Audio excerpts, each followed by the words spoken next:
प्रभु यीशु मसीह के सामर्थी नाम में हम मांगते हैं।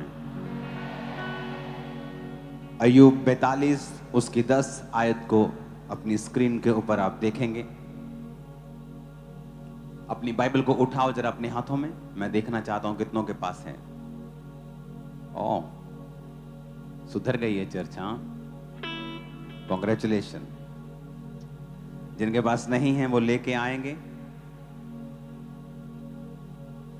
बिना बाइबल आप कैसे वचन समझेंगे मेरे को मालूम नहीं। बिना हथियार आप कैसे लड़ेंगे मुझे पता नहीं।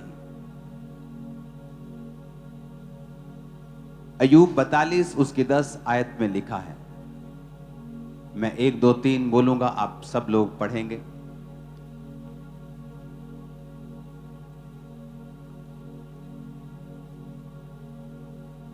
एक दो तीन सब पढ़ेंगे।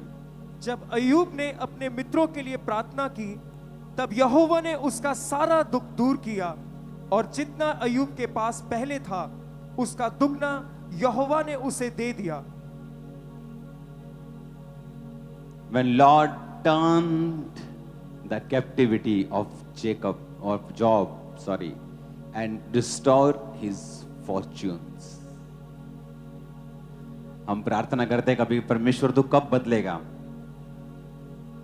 मेरी लाइफ को तू कब चेंज करेगा। जो कुछ गुम गया है, जो खो गया है, तू वापिस कब देगा, कब रिस्टोर करेगा मेरी लाइफ को, मेरा दुख कब दूर करेगा। यहां पर अय्यूब के ऊपर एक परीक्षा थी।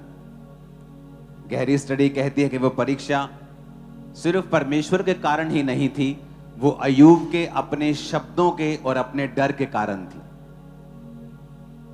वचन कहता है अय्यूब ने कहा जिससे मैं डरता था वो मुझ पे आ पड़ी। तो इसका मतलब है किसी भी चीज से हमें डरना नहीं चाहिए। हमारी लाइफ का कोई भी बुरा सपना नहीं होना चाहिए कि जो हमें लगे कि ये वाला मेरी चीज साथ नहीं होना चाहिए। किसी चीज से हमें डरना नहीं चाहिए। वो डर इनवाइट करता है उस चीज को उस घटना को घटित होने के लिए। एक क्रिश्चियन की स्टोरी में आपको बता चुका हूं कि वो एक किडनी डायलिसिस डिपार्टमेंट में काम करता था।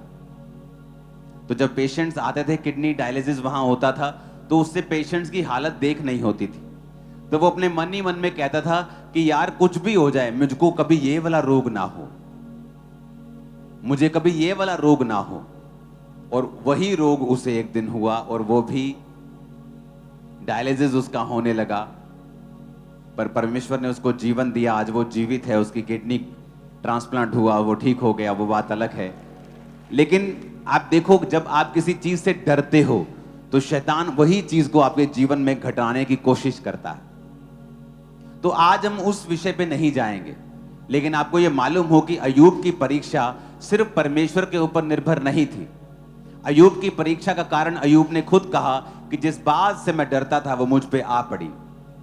लेकिन वो धर्मी था, लेकिन वो पवित्रताई में था, परमेश्वर के करीब था, विधवाओं का रखवाला था, अनाथों का सहायक था, परदेशियों को हाल चाल उनका जबरदस्ती वो पूछ लेता था। इसलिए परमेश्वर ने उसे सबसे ऊंचा किया था।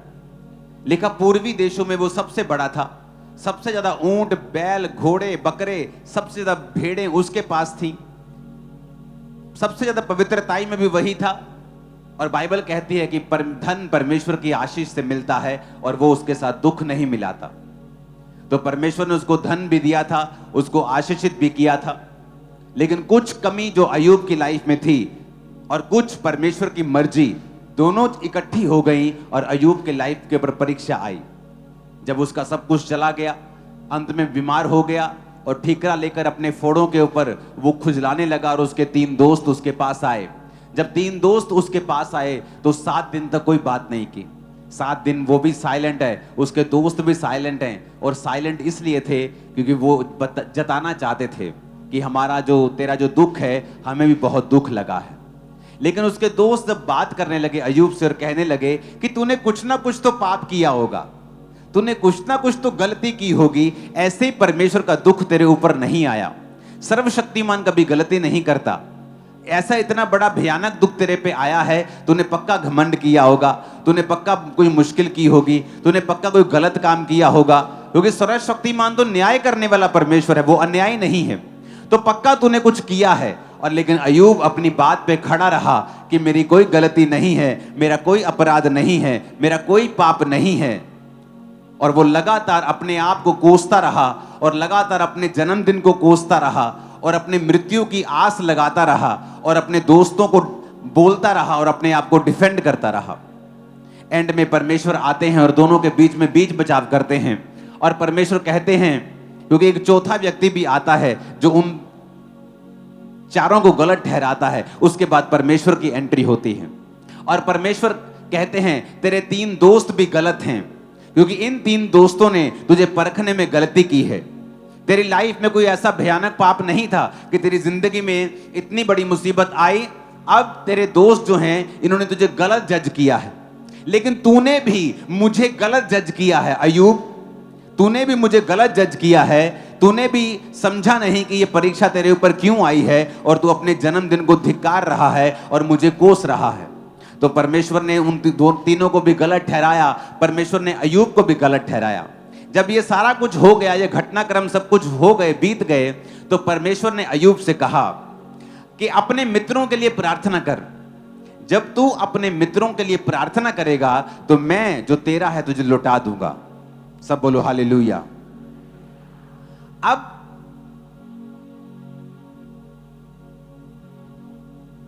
उसके मित्र तो गलत थे, उन्होंने जज गलत किया, अय्यूब को गलत जज किया, पर फिर भी परमेश्वर ने कहा कि अपने मित्रों के लिए प्रार्थना कर। आज आपको कोई एक ताना मार देता है और आप सारी उम्र उसको भूलते नहीं। आप कहते हो कि मैं इस घटना में था, मैं इस प्रॉब्लम में था और इस व्यक्ति ने मुझे ताना मारा था, और आप उसे याद रखते हो, बल्कि आप उसे याद रख के आप उसके लिए बदला लेने की इच्छा भी रखते हो कि जब परमेश्वर मुझे ब्लेस करेगा फिर मैं इसकी बैंड बजाऊंगा। और यहां पे परमेश्वर ने कहा, अय्यूब अगर तू चाहता है मैं तुझे लौटा दूं तो तुझे अपने मित्रों के लिए प्रार्थना करनी होगी। सब बोलो हालेलुया।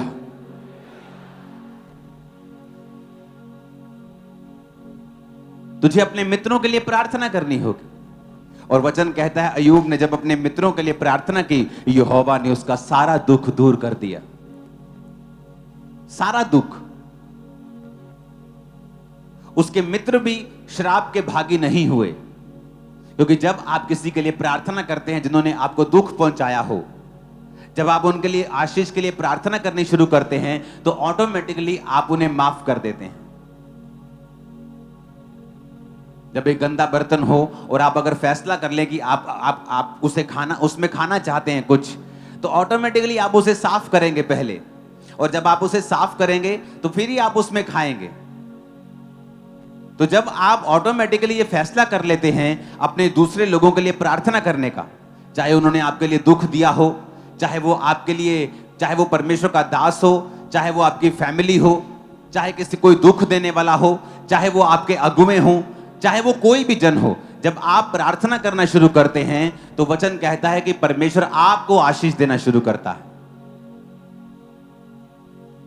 आज हम परमेश्वर के वचनों को पढ़ेंगे, फिर से हम जाएंगे गलातियों 6 उसकी 2 आयत को पढ़ेंगे। उसमें लिखा है, तुम एक दूसरे का भार उठाओ और इस प्रकार मसीह की व्यवस्था को पूरा करो। अब उसने ये नहीं लिखा है कि तुम एक दूसरे का भार उसी का उठाओ जो क्रिश्चियन है, तुम सिर्फ मसीह लोगों का भार उठाओ। उसने ऐसा नहीं लिखा। वचन कहता है कि प्रभु यीशु मसीह ने सब जातियों के लिए, सब लोगों के लिए अपने लहू को बहाया। यीशु मसीह के पास सामरी आया, यीशु मसीह के पास लोग आए, सब लोग परमेश्वर ने चंगे किए, सब लोगों को आशीष दी। अब परमेश्वर कहता है एक दूसरे का क्या उठाओ? भार उठाओ, इस प्रकार मसीह की व्यवस्था को पूरा करो। लेकिन हम में से कितने लोग हैं जो एक दूसरे का भार उठाते हैं? आज जो कलीसिया है मोस्टली वो सेंटर्ड है, उसका जो प्रार्थना का सेंटर है वो खुद है। वो आज सीखने आई है कि मैं अपनी लाइफ में और बरकत कैसे पाऊं। आज वो इसलिए चर्च में बैठा है कि उसे वीजा नहीं मिल रहा और वो चाहता है उसके बंधन टूट जाएं, और उसे पता है कि जीसस उसके बंधन तोड़ सकते हैं, और इसलिए आज वो चर्च अटेंड कर रहा है कि उसके बंधन टूट जाएं। आज कोई दुष्ट आत्मा का ग्रसित है, वो चर्च में बैठा है कि उसे पता है कि यहाँ पर दुष्ट आत्माओं से बंधन से आजादी मिलती है, तो वो यहाँ बैठा है। इसलिए हम सब लोग सेल्फ सेंटर्ड हैं। हमारा जो मकसद है यहाँ आने का, प्रार्थना करने का, वो खुद हम ही हैं। और इस वजह से कई बार परमेश्वर हमें हील नहीं करता और रिस्टोर नहीं करता, क्योंकि हम परमेश्वर की व्यवस्था को पूरा नहीं करते हैं, क्योंकि हम परमेश्वर के वचन को जानते नहीं हैं, किसी ने हमें सिखाया नहीं है। और इसलिए वचन ये कहता है कि तुम एक दूसरे का भार उठाओ, जिससे कि मसीह की व्यवस्था को पूरा करो। इसलिए परमेश्वर ने कहा था अय्यूब को कि अय्यूब अपने दोस्तों के लिए प्रार्थना कर। जब तू अपने दोस्तों के लिए प्रार्थना करेगा तो रॉन्ग जजमेंट की वजह से जो उनकी लाइफ पे कर्स है, मैं वो खत्म कर दूंगा और मैं तुझे भी आशीषित करूंगा। आज जब हम दुनिया में देखते हैं, फॉरेन कंट्रीज में आज जो इंडियंस सफर कर रहे हैं, एक पंजाबी ने अगर किसी चीज को एक्सीडेंट कर दिया, कोई गलत काम कर दिया, तो उसकी वजह से पूरी कम्युनिटी को वो बोलते हैं और वहां पे रैलियां हो रही हैं कि इनको बाहर निकालो, इंडियंस को बाहर निकालो, जबकि हर एक इंडियन का कसूर नहीं है। कोई बीच पे जाके गलत काम कर रहा है और सब इंडियंस को समझ रहे कि सारे इंडियंस ऐसे हैं। कोई प्रवासी पंजाब में कोई गलत काम कर रहा है तो सारे प्रवासियों को निकालने की जरूरत नहीं है, क्योंकि सारे गलत नहीं हैं। जिस तरह सारे पंजाबी गलत नहीं है फॉरेन में, उस तरह सारे प्रवासी भी गलत नहीं। तो जिसने जो गुनाह किया है उसी को सजा देने पे लोगों का कंसंट्रेशन होना चाहिए। ये दुनियावी मैं आपको बात बता रहा हूं, लेकिन आत्मिक बात यह है कि जब आप अपने आसपास की घटनाओं को होता हुआ देखते हैं, मुझे नहीं लगता आपके अंदर बोझ आता है कि नहीं। कितने लोगों ने अभी तक अपने पंजाबी सिखों के लिए, अपने हिंदुओं के लिए, पंजाबी क्रिश्चियंस के लिए जो फॉरेन में हैं, आपने उनके लिए प्रार्थना की है कि नहीं, मैं नहीं जानता हूं। लेकिन यही प्रार्थना थी जो आपको करनी चाहिए थी। पर आप जब भी प्रार्थना में बैठते हैं, आप सोचते हैं आज मुझे अपने लिए मांगना है, आज मुझे अपने बेटे के लिए मांगना है, आज मुझे बंधनों से आजाद होना है, मुझे प्रार्थना करनी, मुझे आत्मा में बढ़ना है। और हमें यह मालूम नहीं है कि आत्मा में बढ़ने के लिए आपको बैलेंस स्पिरिचुअल लाइफ चाहिए।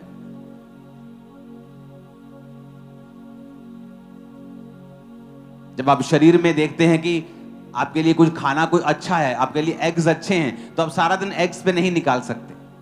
पनीर अच्छा है, सारा दिन पनीर नहीं खा सकते।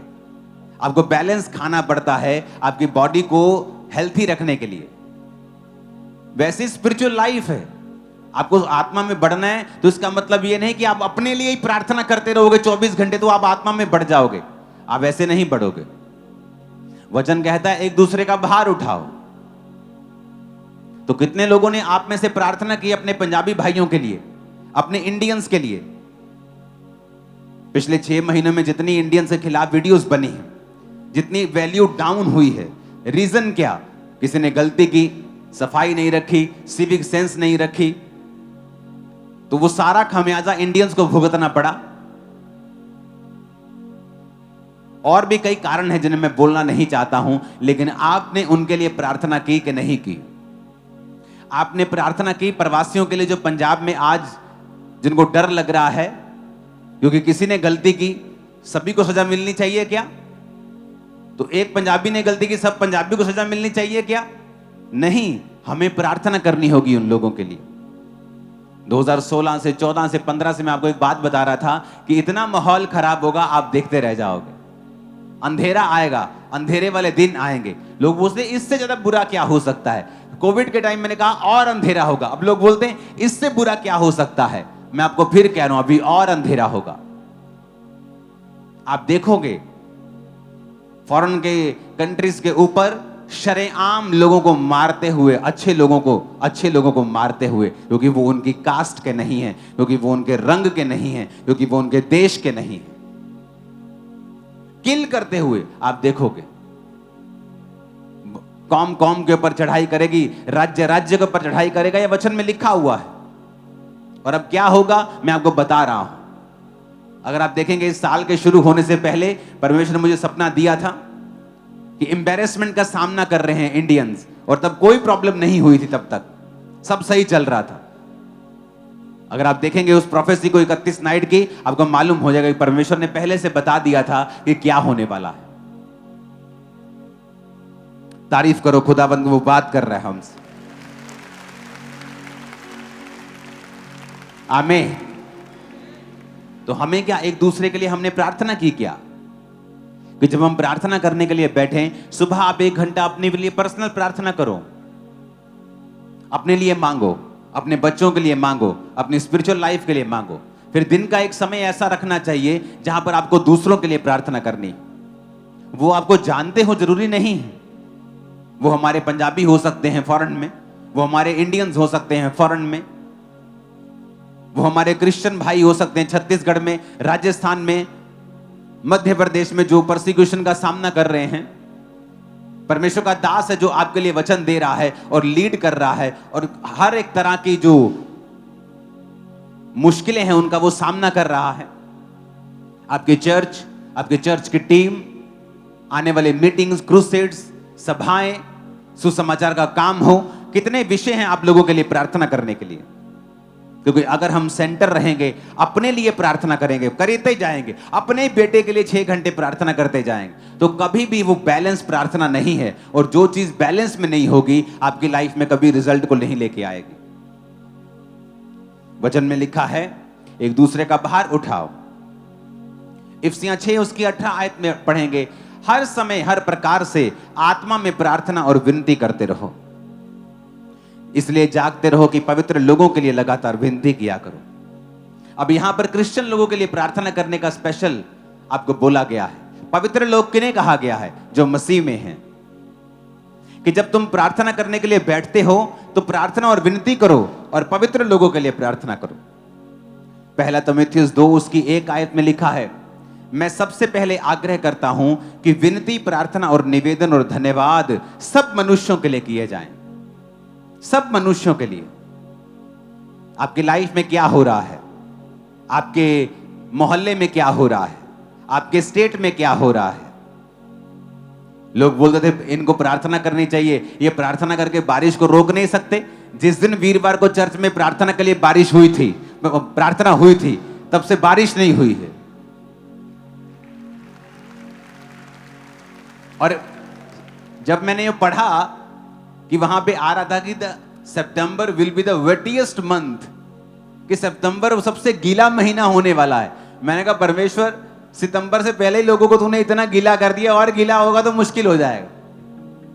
तो मैंने कहा चलो अब टाइम आ चुका है, पूरी चर्च को बुलाया जाए, हम प्रार्थना में जाएं। और थर्सडे आपने फास्टिंग की, प्रेयर की, परमेश्वर ने सुना, सूखा कर दिया महीना गीले के बजाय। यहां पर लिखा है सब मनुष्यों के लिए। फिर आगे लिखा है राजाओं और ऊंचे पद वालों के निमित्त, इसलिए कि हम विश्राम और चैन के साथ सारी भक्ति और गंभीरता से जीवन बिता सकें। अब यहां पर लिखा गया है पॉलिटिशियंस के लिए प्रार्थना करो। आप में से कितने लोग हैं जिन्होंने अपने एरिया के एमपी के लिए कभी प्रार्थना की है? आपके एरिया का एमएलए कौन है, आपने कभी प्रार्थना की है?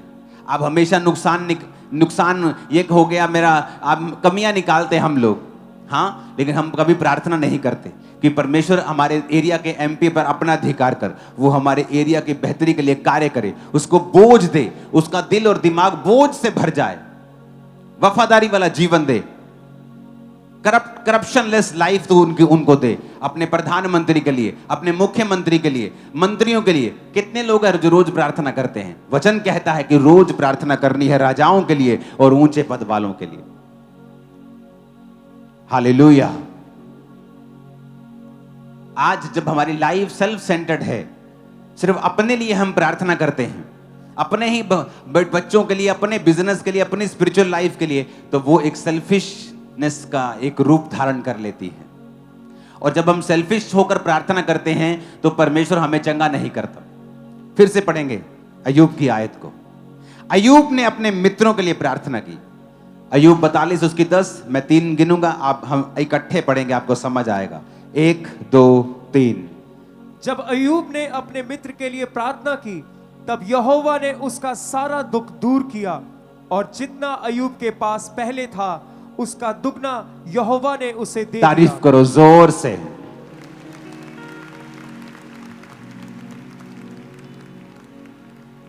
अपने पड़ोसी को बोलो दुगना वापिस किया।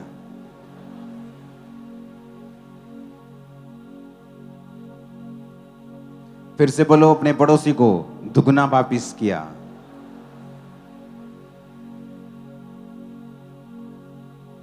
जब उसने किसके लिए प्रार्थना की? अपने मित्रों के लिए। कौन से मित्र? उससे अच्छी बातें करने वाले मित्र नहीं। बोलते थे तू पापी है, तूने पक्का पाप किया है, तूने कोई ना कोई गलती तो जरूर की है। सर्वशक्तिमान गलती नहीं करता। अगर तुझे उसने टांगा है ना, तो उसने कुछ देख के टांगा होगा।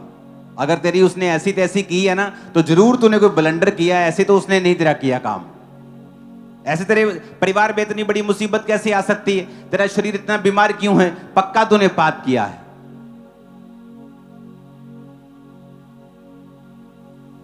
और अय्यूब का सीना छलनी कर दिया उनके वर्ड्स ने, ऑफेंड कर दिया अय्यूब को। वो दुखी था कि जिन मित्रों की उसने सहायता की है, उनको ऊंचा लिफ्ट किया है, वो उसको पहचान नहीं सके। लेकिन खुदा ने कहा अय्यूब, अगर तू ऑफेंड हो जाएगा ना, अगर तू नाराज हो जाएगा, तो तेरी प्रार्थना कबूल नहीं होगी। जब आप दूसरों को माफ करते हैं, एक्चुअल में आप अपने आप पर कृपा कर रहे होते हैं। आप अपने पर दया कर रहे होते हैं।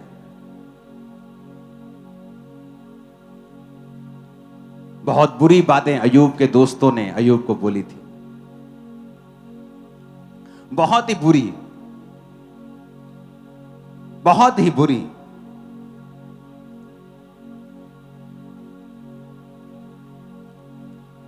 कुछ दोस्तों ने उसको बोला कि तुझ में बुद्धि की कमी है, कि तू परमेश्वर को समझता नहीं है।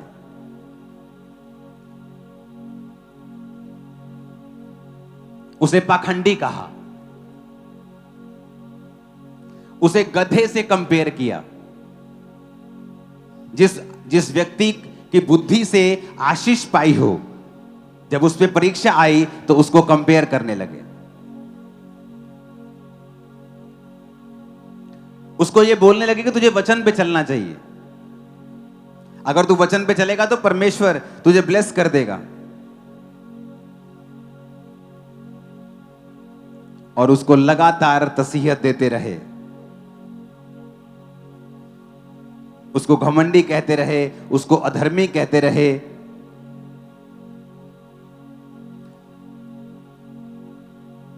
जज करते रहे कि शायद तू लोगों का पैसा रखकर अमीर हुआ है। बहुत कुछ उसको कहा, दुनिया की जो बात बोल सकते थे वो बोली उसे। पर परमेश्वर ने कहा अय्यूब, इनके लिए प्रार्थना कर। और अय्यूब ने जब अपने दोस्तों के लिए प्रार्थना की, परमेश्वर ने अय्यूब का सारा दुख दूर किया और दुगना उसे दिया जो खो लिया था, जो छीन लिया था।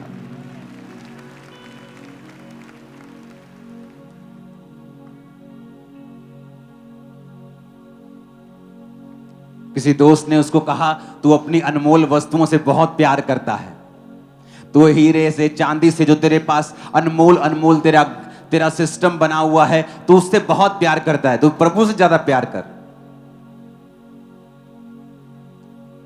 बहुत कुछ उसको कहा कि परमेश्वर के समीप जा, परमेश्वर से मेल मिलाप कर। अय्यूब सुनता रहा, वो सुनता रहा, सुनता रहा, सुनता रहा। उसका दिल, जैसे उसका शरीर छलनी हो गया था, उसका दिल छलनी हो गया। लेकिन परमेश्वर आए बीच में और कहा अय्यूब माफ कर, तेरा दिल छलनी है, इससे तुझे ही नुकसान होगा। प्रार्थना कर अपने दोस्तों के लिए। दोस्तों के लिए प्रार्थना करते करते आप लोग एक दिन चंगे हो जाएंगे और दुख दूर हो जाएंगे और सब कुछ जो छीन गया था वापिस आने वाला है। आप सेलिब्रेशन करेंगे। आमीन ऊंचे वाला चाहिए चर्च। मैंने कहा आमीन ऊंचे वाला चाहिए चर्च। जब आप प्रार्थना करते हैं एक दूसरे के लिए, आप बर्डन्स को आप बोझ को शेयर करते हैं और मसीह की व्यवस्था को पूरा करते हैं। सब बोलो आमीन। आप जब एक दूसरे के लिए प्रार्थना करते हैं, आप क्या करते हैं? अपने पड़ोसी को बोलो, बोलो आप, मैं बर्डन को शेयर करता हूं, मैं बोझ को उठाता हूं। इस पेज को करना, फिर से कहो, मैं बोझ को उठाता हूं जब मैं तेरे लिए प्रार्थना करता हूं। तो पहला, जब आप प्रार्थना करते हैं क्या होता है? आप बर्डन को शेयर करते हैं।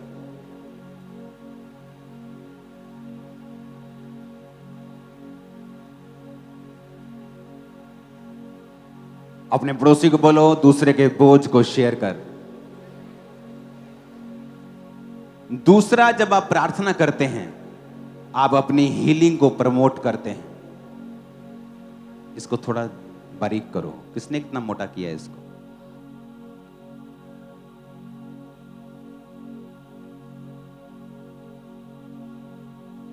अपने पड़ोसी को बोलो, जब तू दूसरे के लिए प्रार्थना करता है, तू अपनी हीलिंग के लिए प्रार्थना करता है।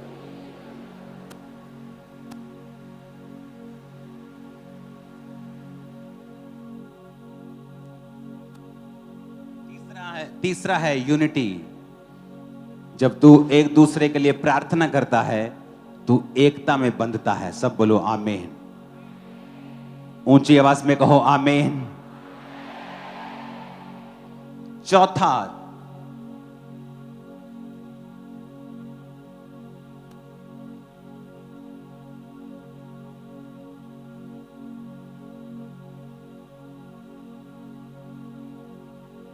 जब तू प्रार्थना करता है एक दूसरे के लिए, तू क्राइस्ट को कॉपी करता है। चार चीजें आपके साथ होती हैं जब आप एक दूसरे के लिए प्रार्थना करते हैं। आप उसके बर्डन्स को शेयर करते हैं, जो वचन पूरा होता है। एक दूसरे का भार उठाओ। आप अपनी हीलिंग को लेते हैं। जहां 2 बार बाइबल में जिक्र है हीलिंग का, कि अय्यूब भी चंगा हुआ, और दूसरा जिक्र है याकूब 5 उसकी 16 आयत में, कि तुम लोग एक दूसरे के सामने अपने अपने पापों को मान लो, एक दूसरे के लिए प्रार्थना करो जिससे चंगे हो जाओ। सब बोलो आमीन। सब कहो आमीन। कि इसने कहा कि एक दूसरे के सामने अपने पापों को मानो, एक दूसरे के सामने प्रार्थना करो, तो तुम क्या हो जाओगे? तुम चंगे हो जाओगे। तो जब आप प्रार्थना करते हैं, आप खुद भी चंगे होते हैं। जब आप प्रार्थना करते हैं, आप यूनिटी में, एकता में रहते हैं। चौथा, जब आप प्रार्थना करते हैं, आप क्राइस्ट को कॉपी करते हैं। और हमें क्राइस्ट को कॉपी करने के लिए ही बुलाया गया है। जब आप क्राइस्ट को कॉपी करते हैं, आप उसकी ब्लेसिंग्स को, उसके मस्से को, उसके छुटकारे को भी कॉपी करने लगते हैं। आमीन। ऊंचे वाला चाहिए चर्च। हालेलुया।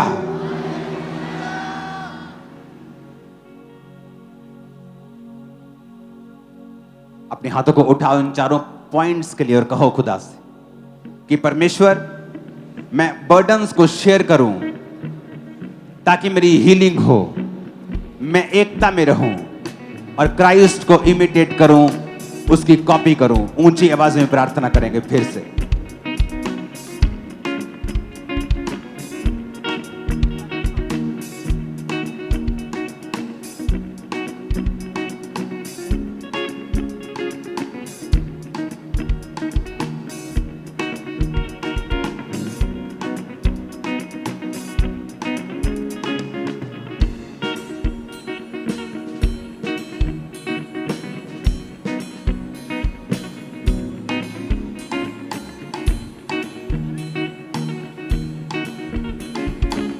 हालेलुया। अपने पड़ोसी को बोलो ध्यान से समझ।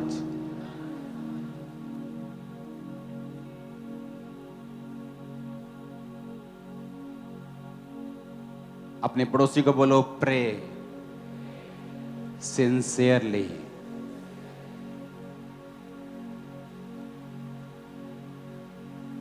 जब प्रार्थना करनी है एक दूसरे के लिए, तो सिंसियरली, सीरियसली, बोझ के साथ हमें प्रार्थना करनी है। दूसरा, अपने पड़ोसी को बोलो फिर से,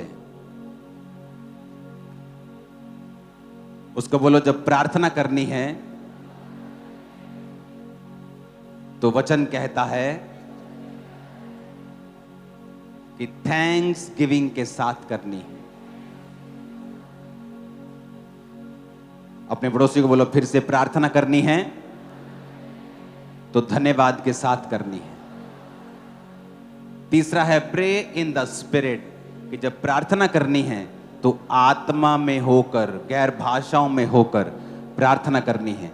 और आप वचन से जब पढ़ते हैं, वचन पढ़ के प्रार्थना करते हैं, तब भी आप आत्मा में प्रार्थना करते हैं। अपने पड़ोसी को बोलो, आत्मा में प्रार्थना करनी है। चौथा है प्रे फॉर स्पेसिफिक नीड्स। इसका मतलब है कि जब तुम्हें प्रार्थना करनी है तो तुम्हारी प्रेयर पॉइंट क्लियर होना चाहिए कि तुम्हें क्या चाहिए। पांचवा है, जब तुम्हें प्रार्थना करनी है तो अपने दुश्मनों के लिए करनी।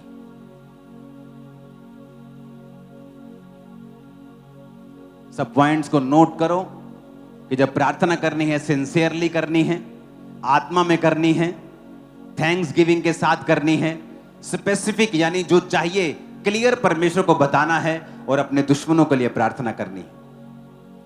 प्रार्थना करने से होता क्या है मैं आपको बता चुका हूं। आप बोझ शेयर करते हैं, आप एकता में रहते हैं, आप हीलिंग को रिसीव करते हैं, आप क्राइस्ट को कॉपी करते हैं। आज के बाद ये कलीसिया सेल्फ सेंटर्ड ना हो, सिर्फ अपनी गंगी ना गाए कि मुझे क्या चाहिए, मुझे कौन सा छुटकारा चाहिए। वो ये देखे कि आपके आसपास क्या हो रहा है, आपकी चर्च में क्या हो रहा है, कौन सी मीटिंग्स आने वाली हैं, आपके देश में क्या हो रहा है, आपके दूसरे हिंदू भाइयों को, सिखों को, मुसलमानों को, क्रिश्चियंस को क्या हो रहा है। ये सारी चीजें हमारी प्रार्थना का पॉइंट होना चाहिए। वचन में लिखा है तुम नमक हो, वचन में लिखा है तुम पृथ्वी की ज्योति हो, तुम धरती का नमक हो। तो नमक प्रिजर्व करने के लिए इस्तेमाल होता है, सुरक्षित करने के लिए, खराब ना होने के लिए इस्तेमाल होता है। और मैंने आपको प्रार्थना के फायदे बता दिए हैं कि जब आप एक दूसरे के लिए प्रार्थना करते हैं तो आपकी लाइफ में भी बरकत आती है। परमेश्वर समझता है कि आप एक सिंसियर बिलीवर हैं, आप एक अच्छे विश्वासी हैं, आप एक दूसरे के बोझ को उठा रहे हैं। फिर से पढ़ेंगे गलातिया 6:2, एक दूसरे का भार उठाओ, इस प्रकार मसीह की व्यवस्था को पूरा करो। इफिसियों 6:18, हर समय हर प्रकार से आत्मा में प्रार्थना और विनती करते रहो, इसलिए जागते रहो और पवित्र लोगों के लिए विनती करो। यानी अपने पास्टर्स के लिए, दूसरे विश्वासियों के लिए जो दूसरी स्टेट्स में हैं, अपने अगुवे के लिए कहता तो प्रार्थना कर। पहला तिमुथियुस 2:1 कि प्रार्थना कर सब लोगों के लिए, सब मनुष्यों के लिए।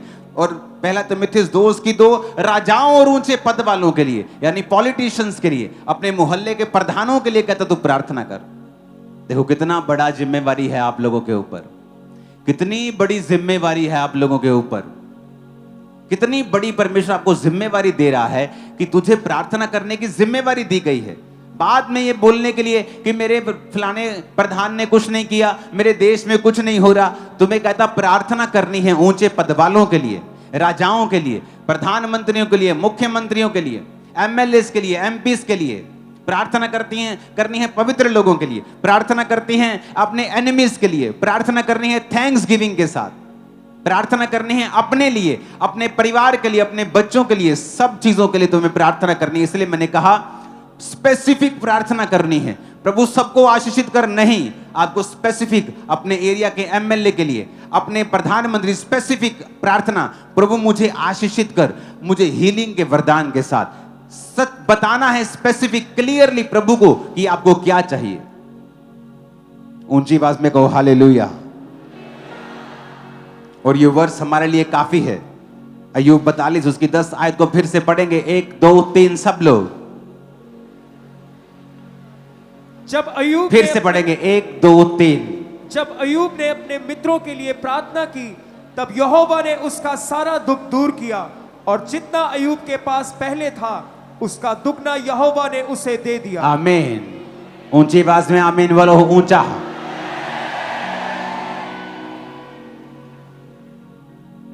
और याद रखो ये कोई दोस्त बड़े अच्छे दोस्त नहीं थे। आप कहिए नहीं है तू मोस्ट स्टूपिड फ्रेंड है मेरा, सबसे ज्यादा आदमी अगर मेरी लाइफ में कुछ स्टूपिड मिला ना तो तू है। गुस्सा करता है आदमी कई बार, और ऐसे मोस्ट स्टूपिड फ्रेंड्स के लिए परमेश्वर कहता है अय्यूब प्रार्थना कर, इनकी आशीष को मांग, बरकत को मांग इनके लिए। देखो परमेश्वर ने क्या किया। जब वो अय्यूब प्रार्थना करता अपने उन दोस्तों के लिए जिनके शब्द तीर की तरह चुभ गए थे उसको,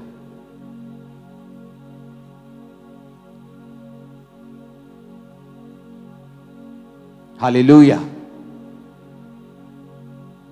वचन कहता है कि जब अय्यूब बीमार था तो उसकी पत्नी ने कहा था यहोवा की निंदा कर, मरता है तो मर जा। और अय्यूब जब सब तरफ से टूटा हुआ था और उसके 3 दोस्त जब उसके पास आकर 7 दिन जमीन पर बैठकर साइलेंट रहकर उसके साथ दुख मनाते हैं, तो अय्यूब ने सोचा कि कोई तो मेरे जख्मों के ऊपर मरहम लगाने के लिए आया है।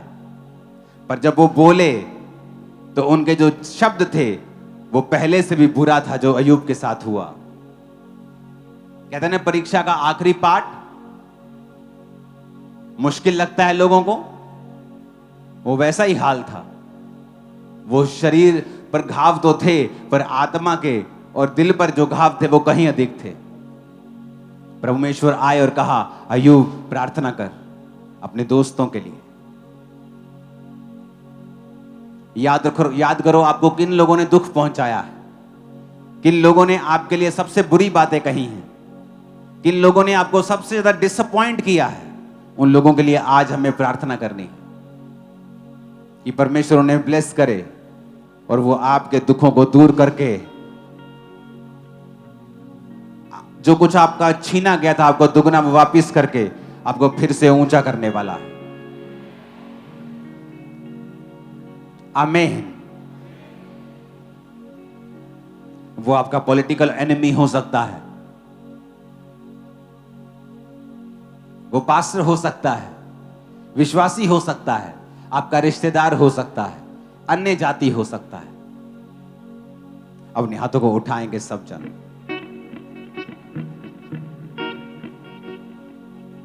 अपने हाथों को उठाकर हम सबके लिए प्रार्थना करेंगे। अपने विश्वासी दूसरे भाइयों के लिए, एनिमीज के लिए, जिन्होंने आपको दुख पहुंचाया उनके लिए, सबके लिए प्रार्थना करेंगे। अपने हाथों को उठा के ऊंची आवाज में